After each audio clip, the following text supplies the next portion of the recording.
ಶ್ರದ್ಧಾಂಜಲಿ. ವಿಮಲಾ ರಾಜಗೋಪಾಲ್ ಕನ್ನಡದ ಪ್ರಮುಖ ವಿದ್ವಾಂಸ ಎಲ್ ಗುಂಡಪ್ಪ ಅವರ ಪುತ್ರಿ ಹಾಗೂ ಕನ್ನಡ ಸಾಹಿತ್ಯ ರಂಗದ ಸಂಸ್ಥಾಪಕರಲ್ಲೊಬ್ಬರಾದ HY ರಾಜಗೋಪಾಲ್ ಅವರ ಪತ್ನಿ ವಿಮಲಾ ರಾಜಗೋಪಾಲ್ ಅವರು ತಮ್ಮ 86ನೇ ವಯಸ್ಸಿನಲ್ಲಿ ಸೆಪ್ಟೆಂಬರ್ 22, 2022ರಂದು ನಮ್ಮನ್ನಗಲಿದರು. ಕನ್ನಡ ಸಾಹಿತ್ಯ ರಂಗದ ಚಟುವಟಿಕೆಗಳಲ್ಲಿ ಪತಿಯೊಡನೆ ಸಹಭಾಗಿಯಾಗಿದ್ದರು. 1936ರಲ್ಲಿ ಜನಿಸಿದ ವಿಮಲಾ ಅವರು 60ರ ದಶಕದಲ್ಲೇ ತಮ್ಮ ಸಹೋದರಿಯರ ಜೊತೆಗೆ ರೇಡಿಯೋ ಮತ್ತು ಸಾರ್ವಜನಿಕ ವೇದಿಕೆಗಳಲ್ಲಿ ನೂರಾರು ಕಾರ್ಯಕ್ರಮಗಳನ್ನು ಕೊಟ್ಟು ಪ್ರಸಿದ್ಧರಾಗಿದ್ದರು. 1967ರಿಂದ ಪತಿಯೊಡನೆ ಅಮೆರಿಕೆಯಲ್ಲಿ ನೆಲೆಸಿದ ವಿಮಲಾ ಅವರು ದೇಹ ಮತ್ತು ಮನೋವೈಕಲ್ಯಗಳಿಗೆ ಒಳಗಾದವರ ಪುನರ್ವ್ಯವಸ್ಥೆಗಾಗಿ ಕೆಲಸ ಮಾಡುತ್ತಿರುವ ಎಲ್ವಿನ್ ಸಂಸ್ಥೆಯಲ್ಲಿ ರಿಕ್ರಿಯೇಷನ್ ಥೆರಪಿಸ್ಟ್ ಆಗಿ 20 ವರ್ಷ ಸೇವೆ ಸಲ್ಲಿಸಿ ನಿವೃತ್ತರಾದರು. ಅದಲ್ಲದೆ ಯೂನಿವರ್ಸಿಟಿ ಆಫ್ ಪೆನ್ಸಿಲ್ವೇನಿಯಾದ ಕನ್ನಡ ವಿಭಾಗದಲ್ಲಿ 10 ವರ್ಷ ಕನ್ನಡ ಬೋಧನೆ ಮಾಡಿದರು. ಅಮೆರಿಕಾದಲ್ಲಿ ಬೆಳೆಯುತ್ತಿರುವ ಭಾರತೀಯ ಮಕ್ಕಳಿಗೆ ತಮ್ಮ ಸಂಸ್ಕೃತಿಗೆ ಎಚ್ಚರ ಕಾಪಾಡಲು ನೆರವಾದ ಇಂಡಸ್ ಸಂಸ್ಥೆಯ ಸಂಸ್ಥಾಪಕರು. ತುಂಟರ ತೇರು ಎಂಬ ಮಕ್ಕಳ ಸಾಹಿತ್ಯ ಕೃತಿ ಅಲ್ಲದೆ ಇವರ ಕಥೆ ಮತ್ತು ಲೇಖನಗಳು ಪ್ರಜಾವಾಣಿ ಮುಂತಾದ ಪತ್ರಿಕೆಗಳಲ್ಲಿ ಪ್ರಕಟವಾಗಿವೆ. ಪತಿಯ ಮರಣದ ನಂತರವೂ ರಂಗದ ಕಾರ್ಯಕ್ರಮಗಳಲ್ಲಿ ತಪ್ಪದೇ ಭಾಗವಹಿಸುತ್ತಿದ್ದರು. ಸದಾ ಉತ್ಸಾಹದ ಮಾತುಗಾರ್ತಿ, ಬಹುಕಾಲ ನೆನಪಿನಲ್ಲುಳಿಯುವ ವ್ಯಕ್ತಿ ವಿಮಲಾ ರಾಜಗೋಪಾಲ್. ವಿಮಲಾ ಅವರಿಗೆ ಕನ್ನಡ ಸಾಹಿತ್ಯ ರಂಗದ ಭಾವಪೂರ್ಣ ಶ್ರದ್ಧಾಂಜಲಿಗಳು. ನಾಗ ಐತಾಳ್ ಕನ್ನಡ ಸಾಹಿತ್ಯ ರಂಗದ ಸಂಸ್ಥಾಪಕರಲ್ಲೊಬ್ಬರು, ಬಹುಕಾಲ ಅದರ ಅಧ್ಯಕ್ಷರೂ ಆದ ನಾಗ ಐತಾಳ್ ಅವರು ತಮ್ಮ 91ನೇ ವಯಸ್ಸಿಗೆ ಕಾಲಿಟ್ಟ ಕೆಲವೇ ದಿನಗಳಲ್ಲಿ ಅಕ್ಟೋಬರ್ 29, 2022ರಂದು ನಮ್ಮನ್ನಗಲಿದರು. ಐತಾಳರ ಅಮೆರಿಕೆಯ ಜೀವನವನ್ನು ವಿಜ್ಞಾನಿ ಮತ್ತು ಸಾಹಿತಿ ಎಂದು 2 ಹಂತಗಳಲ್ಲಿ ವಿವರಿಸಬಹುದು. 1975ರಿಂದ 27 ವರ್ಷಗಳ ಕಾಲ ಶಿಕಾಗೋ ವಿಶ್ವವಿದ್ಯಾಲಯದಲ್ಲಿ ಜೀವವಿಜ್ಞಾನಶಾಸ್ತ್ರದ ಸಂಶೋಧಕ ಪ್ರಾಧ್ಯಾಪಕರಾಗಿ 40ಕ್ಕೂ ಹೆಚ್ಚು ಸಂಶೋಧನಾ ಪ್ರಬಂಧಗಳನ್ನು ಪ್ರಕಟಿಸಿದರು. ಅದಾದ ನಂತರ ಕ್ಯಾಲಿಫೋರ್ನಿಯಾಕ್ಕೆ ವಾಸ್ತವ್ಯ ಬದಲಿಸಿ ಮುಂದಿನ 20 ವರ್ಷಗಳಲ್ಲಿ ಐತಾನಲ ಎಂಬ ಹೆಸರಿನಿಂದ ಕನ್ನಡ ಸಾಹಿತ್ಯಕ್ಕೆ ಗಣನೀಯ ಕೊಡುಗೆ ಸಲ್ಲಿಸಿದರು. ಕುವೆಂಪು, ಮಾಸ್ತಿ, ಕಾರಂತ, ಬೇಂದ್ರೆ ಮುಂತಾದ 9 ಕನ್ನಡ ಸಾಹಿತ್ಯ ದಿಗ್ಗಜರ ಜೀವನ ಚರಿತ್ರೆಗಳನ್ನು ಸಂಪಾದಿಸಿದ್ದಲ್ಲದೆ 12 ಅಥವಾ 13 ಸ್ವಂತ ಕೃತಿಗಳನ್ನು ರಚಿಸಿದರು. ಅವರ ಈ 20 ವರ್ಷಗಳ ಸಾಧನೆ ಹಲವು ಸಾಹಿತಿಗಳ ಜೀವಮಾನದ ಸಾಧನೆಗಿಂತ ಮಿಗಿಲಾದದ್ದು ಎನ್ನಬಹುದು. 2019ರ ನ್ಯೂಜೆರ್ಸಿ ವಸಂತೋತ್ಸವದಲ್ಲಿ 87ರ ಹರೆಯದ ಐತಾಳ್ ಅವರು ಅತ್ಯಂತ ಉತ್ಸಾಹದಿಂದಲೇ ಭಾಗವಹಿಸಿದ್ದರು. 10ನೇ ವಸಂತೋತ್ಸವಕ್ಕೆ ಮನೆಯಿಂದಲೇ ಸಂದೇಶ ಕಳಿಸಿ ಭಾರವಾದ ಹೃದಯದಿಂದ ವಿದಾಯ ಹೇಳಿದ್ದರು.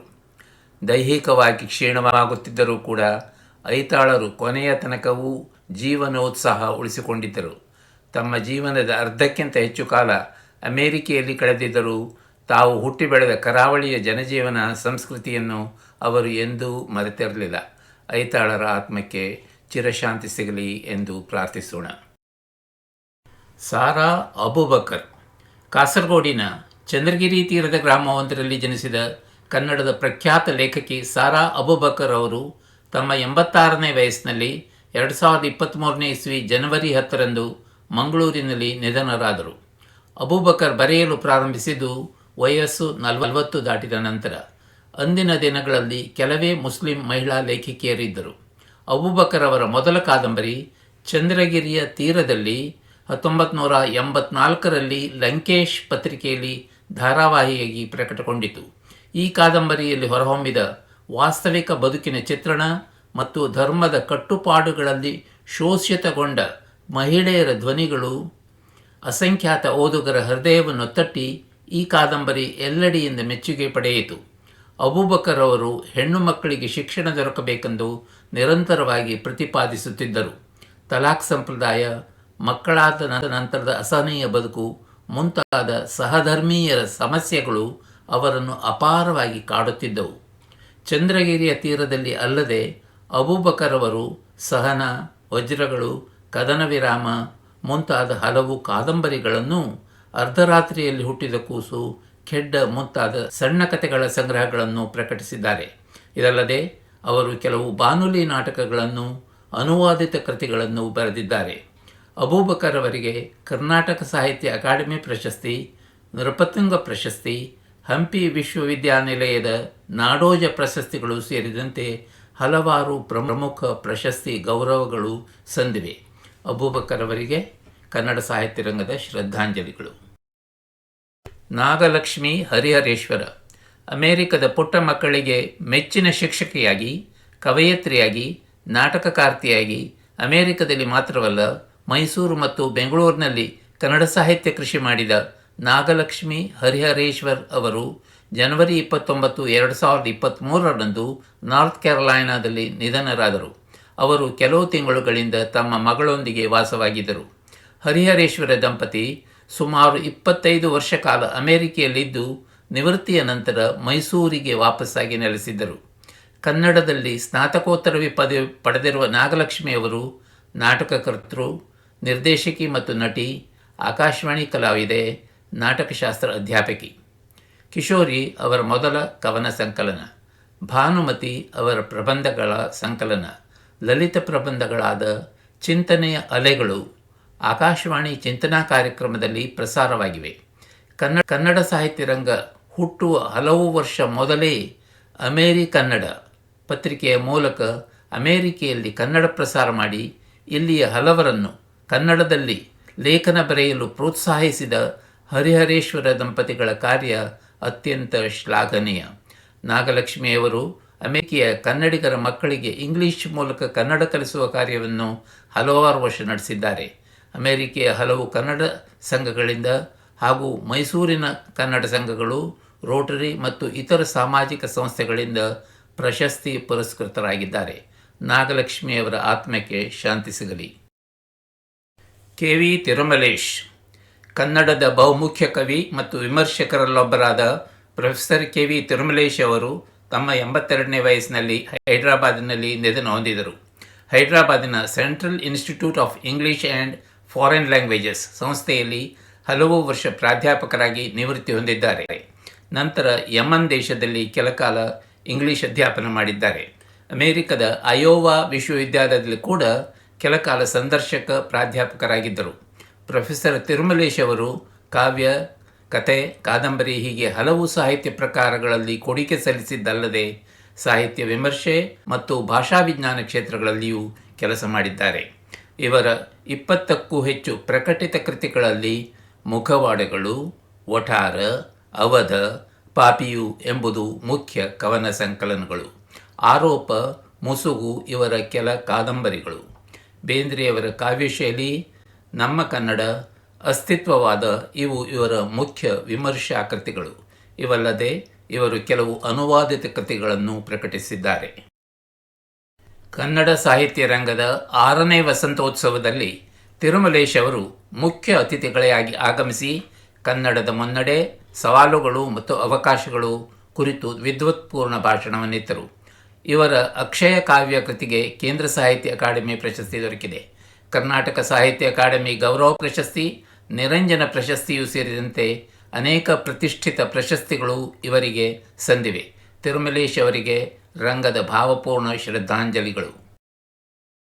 ಶ್ರೀನಿವಾಸ ವೈದ್ಯ ಹಳ್ಳ ಬಂತು ಹಳ್ಳ ಕಾದಂಬರಿಯ ಮೂಲಕ ಪ್ರಸಿದ್ಧರಾದ ಶ್ರೀನಿವಾಸ್ ವೈದ್ಯ ಅವರು ಏಪ್ರಿಲ್ 21, 2023ರಂದು ತಮ್ಮ 87ನೇ ವಯಸ್ಸಿನಲ್ಲಿ ಬೆಂಗಳೂರಿನಲ್ಲಿ ನಿಧನರಾದರು.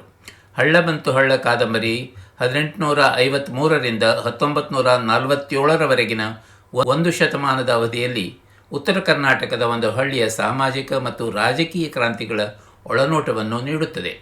ವೈದ್ಯ ಅವರು ಮೂಲತಃ ಧಾರವಾಡ ಜಿಲ್ಲೆಯ ನವಲಗುಂದದವರು. ವೃತ್ತಿಯಿಂದ ಬ್ಯಾಂಕ್ ಅಧಿಕಾರಿಗಳು. 1959ರಿಂದ ಸುಮಾರು 37 ವರ್ಷಗಳ ಕಾಲ ಕೆನರಾ ಬ್ಯಾಂಕಿನಲ್ಲಿ ಅಧಿಕಾರಿಯಾಗಿ ವಿವಿಧ ನಗರಗಳಲ್ಲಿ ಕೆಲಸ ಮಾಡಿ 1996ರಲ್ಲಿ ನಿವೃತ್ತರಾದರು.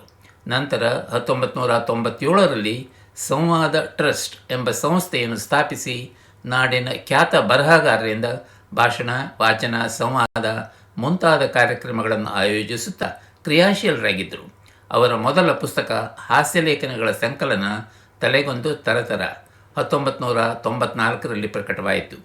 ವೈದ್ಯ ಅವರ ಇತರ ಕೃತಿಗಳು ಮನಸುಕರಾಯನ ಮನಸ್ಸು, ರುಚಿಗೆ ಹುಳಿಯೊಗರು ಎಂಬ ಲಲಿತ ಪ್ರಬಂಧಗಳ ಸಂಕಲನಗಳು ಹಾಗೂ ಅಗ್ನಿಕಾರ್ಯ, ಮೊದಲ ಓದು, ಕಪ್ಪೆನ ಮುಂಗಿದ ಹುಡುಗ, ಕರ್ನಲ್ಲಿಗೆ ಯಾರೂ ಬರೆಯುವುದೇ ಇಲ್ಲ ಎಂಬ ಕಥಾ ಸಂಕಲನಗಳು. ವೈದ್ಯ ಅವರ ಹಳ್ಳ ಬಂತು ಹಳ್ಳ ಕಾದಂಬರಿಗೆ 2004ರಲ್ಲಿ ರಾಜ್ಯ ಸಾಹಿತ್ಯ ಅಕಾಡೆಮಿ ಪ್ರಶಸ್ತಿ ಮತ್ತು 2008ರಲ್ಲಿ ಕೇಂದ್ರ ಸಾಹಿತ್ಯ ಅಕಾಡೆಮಿ ಪ್ರಶಸ್ತಿ ದೊರಕಿದೆ. ಶ್ರೀನಿವಾಸ್ ವೈದ್ಯ ಅವರ ಆತ್ಮ ಚಿರಶಾಂತಿ ಪಡೆಯಲಿ. G.H. ನಾಯಕ್ ಕನ್ನಡ ಸಾಹಿತ್ಯ ಲೋಕದ ಹಿರಿಯ ವಿಮರ್ಶಕ, ನೇರ ನಿಷ್ಠುರ ಮಾತುಗಳಿಗೆ ಹೆಸರಾದ ಪ್ರೊಫೆಸರ್ G.H. ನಾಯಕ್ ಅವರು ಮೇ 26, 2023ರಂದು ಮೈಸೂರಿನಲ್ಲಿ ನಿಧನರಾದರು. ಜನಿಸಿದ್ದು 1935ರ ಸೆಪ್ಟೆಂಬರ್ 18ರಂದು ಉತ್ತರ ಕನ್ನಡ ಜಿಲ್ಲೆಯ ಅಂಕೋಲಾ ತಾಲೂಕಿನ ಸೂರ್ವೆ ಗ್ರಾಮದಲ್ಲಿ. ಮೈಸೂರು ವಿಶ್ವವಿದ್ಯಾನಿಲಯದ ನಿವೃತ್ತ ಕನ್ನಡ ಪ್ರಾಧ್ಯಾಪಕರು, ಹಂಪಿಯ ಕನ್ನಡ ವಿಶ್ವವಿದ್ಯಾಲಯ ಹಾಗೂ ಮೈಸೂರು ವಿಶ್ವವಿದ್ಯಾನಿಲಯದ ಕುವೆಂಪು ಕಾವ್ಯಾಧ್ಯಯನ ಪೀಠಗಳ ಸಂದರ್ಶಕ ಪ್ರಾಧ್ಯಾಪಕರೂ ಆಗಿದ್ದರು. 1973ರಲ್ಲಿ ಪ್ರಕಟವಾದ ಸಮಕಾಲೀನ ಎಂಬ ಪುಸ್ತಕದಿಂದ ಹಿಡಿದು 2011ರಲ್ಲಿ ಪ್ರಕಟವಾದ ಉತ್ತರಾರ್ಧವನ್ನೊಳಗೊಂಡು 13 ವಿಮರ್ಶಾತ್ಮಕ ಗ್ರಂಥಗಳನ್ನು ಬರೆದಿದ್ದಲ್ಲದೆ ಶತಮಾನದ ಕನ್ನಡ ಸಾಹಿತ್ಯ ಭಾಗ 1 ಮತ್ತು 2, ಕನ್ನಡ ಸಣ್ಣ ಕಥೆಗಳು, ಹೊಸಗನ್ನಡ ಕವಿತೆ ಎಂಬ ಪುಸ್ತಕಗಳನ್ನು ಸಂಪಾದಿಸಿದ್ದಾರೆ. ಇವರ ನಿರಪೇಕ್ಷ ಪುಸ್ತಕಕ್ಕೆ ಕನ್ನಡ ಸಾಹಿತ್ಯ ಅಕಾಡೆಮಿಯ ಅತ್ಯುತ್ತಮ ಸಾಹಿತ್ಯ ವಿಮರ್ಶೆ ಪ್ರಶಸ್ತಿ, ಉತ್ತರಾರ್ಧ ಪುಸ್ತಕಕ್ಕೆ ಕೇಂದ್ರ ಸಾಹಿತ್ಯ ಅಕಾಡೆಮಿ ಪ್ರಶಸ್ತಿ, ನಿಜದನಿ ಪುಸ್ತಕಕ್ಕೆ V.M. ಇನಾಮ್ದಾರ್ ವಿಮರ್ಶೆ ಪ್ರಶಸ್ತಿಗಳು ದೊರಕಿವೆ. ಇವಲ್ಲದೆ ನಾಯಕ್ ಅವರು ಪಂಪ ಪ್ರಶಸ್ತಿ, ಶಿವರಾಮ ಕಾರಂತ್ ಪ್ರಶಸ್ತಿ, ಕರ್ನಾಟಕ ಮುಕ್ತ ವಿಶ್ವವಿದ್ಯಾನಿಲಯದಿಂದ ಡಿಲಿಟ್ ಗೌರವ ಡಾಕ್ಟರೇಟ್ ಪದವಿ ಮುಂತಾದ ಹಲವು ಇತರ ಪ್ರಶಸ್ತಿಗಳಿಂದ ಗೌರವಿಸಲ್ಪಟ್ಟಿದ್ದಾರೆ. G.H. ನಾಯಕ್ ಅವರಿಗೆ ಕನ್ನಡ ಸಾಹಿತ್ಯ ರಂಗದ ಭಾವಪೂರ್ಣ ಶ್ರದ್ಧಾಂಜಲಿಗಳು. K.T. ಗಟ್ಟಿ ಕಾದಂಬರಿಕಾರ, ಭಾಷಾತಜ್ಞ, ಸಮರ್ಥ ಪ್ರಾಧ್ಯಾಪಕರೆನಿಸಿದ K.T. ಗಟ್ಟಿಯವರು ತಮ್ಮ 86ನೇ ವಯಸ್ಸಿನಲ್ಲಿ ಫೆಬ್ರವರಿ 19, 2024ರಂದು ನಿಧನರಾದರು. ತಮ್ಮ 17ನೇ ವಯಸ್ಸಿನಲ್ಲಿಯೇ ಶಿಕ್ಷಕರಾಗಿ ಸೇರಿದ ಇವರು ಇಥಿಯೋಪಿಯಾದಲ್ಲಿ ಪ್ರಾಧ್ಯಾಪಕರಾದ 9 ವರ್ಷಗಳು ಸೇರಿದಂತೆ ಒಟ್ಟು 25 ವರ್ಷ ಅಧ್ಯಾಪಕರಾಗಿ ದುಡಿದವರು. ಕಲಿಕೆಯಲ್ಲಿ ನಿರಂತರ ಆಸಕ್ತಿ ಹೊಂದಿದ ಇವರು ಅಧ್ಯಾಪಕ ವೃತ್ತಿ ಮಾಡುತ್ತಲೇ ತಮ್ಮ ಅಧ್ಯಯನವನ್ನು ಮುಂದುವರಿಸುತ್ತಿದ್ದರು. ಗಟ್ಟಿಯವರ ಮೊದಲ ಕಾದಂಬರಿ ಶಬ್ದಗಳು 1976ರಲ್ಲಿ ಸುಧಾವಾರ ಪತ್ರಿಕೆಯಲ್ಲಿ ಧಾರಾವಾಹಿಯಾಗಿ ಪ್ರಕಟಗೊಂಡಿತು. ಮುಂದೆ ಇವರ 14 ಕಾದಂಬರಿಗಳು 28 ವರ್ಷಗಳ ಕಾಲ ಅವ್ಯಾಹತವಾಗಿ ಸುಧಾ ಪತ್ರಿಕೆಯಲ್ಲಿ ಧಾರಾವಾಹಿಯಾಗಿ ಹರಿದವು. ಸುಧಾ ಅಷ್ಟೇ ಅಲ್ಲ, ಅವರ ಇತರ ಕಾದಂಬರಿಗಳು ಬೇರೆ ಬೇರೆ ಪತ್ರಿಕೆಗಳಲ್ಲಿ ಧಾರಾವಾಹಿಯಾಗಿ ಮನೆ ಮಾತಾದವು. ಒಬ್ಬನೇ ಲೇಖಕನ ಇಷ್ಟೊಂದು ಕಾದಂಬರಿಗಳು ಇಷ್ಟೊಂದು ವರ್ಷಗಳ ಕಾಲ ಧಾರಾವಾಹಿಯಾಗಿ ಹರಿದುದು ಒಂದು ದಾಖಲೆ.